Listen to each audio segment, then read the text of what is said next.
هذه الوردة تسمى زهرة التوليب، إذا أردت شراءها بتكلفك تقريبا 10,000 دولار، وربما إذا اشتريتها اليوم خلال وقت قصير تصل قيمتها إلى 30 أو 40 ألف دولار، لأن هناك إقبال شديد عليها وبشكل كبير جدا. وللعلم تم بيع 40 بصيلة منها مقابل $1,000,000، وهناك أيضا نوعية جيدة انباعت ب60 ألف دولار الواحدة منها. كثير من المستثمرين حققوا صفقات وأرباح ضخمة من خلال شرائها ثم بيعها لاحقا. وإذا ما عندك فلوس كاش مو مشكلة، ممكن أبادلك بأرض أو عقار، فيلا أو بيت مقابل 5 ورود من نفس النوع هذا، بس فرصة لن تتكرر. هناك من يشتري ويبيع وحقق ربح خلال شهر واحد أكثر من 500 ألف دولار. وإذا ودك اسأل في السوق، هناك من يبيعها قبل زراعتها حتى بعقود آجلة، لكن بقيمة أقل طبعا. تحسبني أمزح صح؟ صدقني قسما بالله إن هذا صحيح. تعال أشرح لك.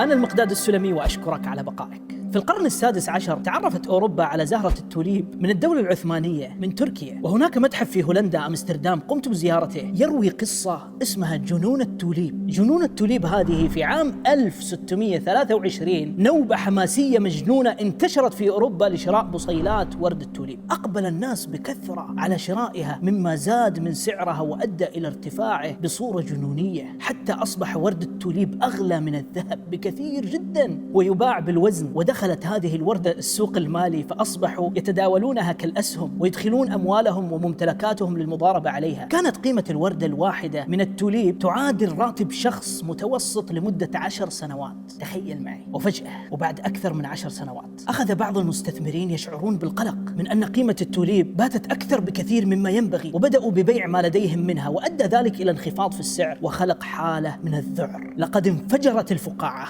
مما جعل آلاف الهولنديين بما فيهم رجال الأعمال وأصحاب المناصب ينهارون ماليا. وهكذا انهار السوق ودمر الكثير من الناس، لأنهم استعملوا التوليب أداة لتخزين قيمة ممتلكاتهم ومدخراتهم بدل من التعامل معها كوردة جميلة فحسب. أي سلعة تتحول إلى عملة مصيبة، وأي عملة تتحول إلى سلعة مصيبة أكبر. هذا قانون الله في حماية حياة البشر وحفظ ممتلكاتهم وأموالهم وحقوقهم. أي عملة تتحول إلى سلعة تتسبب في أزمات اقتصادية طاحنة، فكل يوم سيكون هناك سعر جديد للعملة بفوارق كبيرة لا يتصورها أحد، كما رأينا الآن في البيتكوين وتسارع نموها. هذا إن كانت عملة. طيب عندما تحولت البيتكوين إلى سلعة فخطورتها صارت أكبر بكثير جدا، يتسابق الكثيرون للحصول عليها، وهو ما جعل الاعتماد عليها كعملة متداولة محفوف بالمخاطر، وهو أشبه بالقمار. ويجب أن تعرف الآن أن العملات الرقمية ليس لها غطاء ذهبي ولا غطاء اقتصادي يضمن لمالكها استمرار قيمتها السوقية في الارتفاع أو حتى الثبات. فقط تخيل أنك تتعامل بعملة لا تعلم من مصدرها من الأساس أو أين مقره. ماذا لو استيقظت في يوم ووجدت أن الخزينة الإلكترونية قد تم إغلاقها ولم تعد تمتلك بيتكوين واحد قد دفعت فيه ما يزيد عن 50 ألف دولار؟ من سيضمن حقك وقتها؟ قبل أيام والله قرأت خبر حزين جدا، انتحار تاجر عقارات استبدل تجارته في العقار بالتجارة في العملات الرقمية وتداول فيها بهدف الربح السريع، وفجأة خسر خسارة فادحة وتعرض للاحتيال الإلكتروني بمنصة للعملات الرقمية. هنا يجب على التاجر المسلم أن يميز ويعلم أن في هذه العملات غرر واضح جدا ومقامرة قائمة على الحظ، وفيها أكل أموال الناس بالباطل، فستكون فيها إما ظالما أو مظلوما، إما أن تأكل مال غيرك أو يأكل غيرك مالك. ومهما حاولوا يرجعوها لتصبح شرعية أو حتى على الأقل فرصة تجارية حقيقية، فإن التعامل والتجارة فيها محفوف بكثير من المخالفات الشرعية والمخاطرات المالية العالية الغير محسوبة، ولا يد لك فيها لتدير أي مخاطر مترتبة عليها. والزمن وحده كفيل بأن يريك بعينك هل بيتكوين ستصبح ذهبا رقميا أم توليب رقميا يجعلك ثريا في غمضة عين،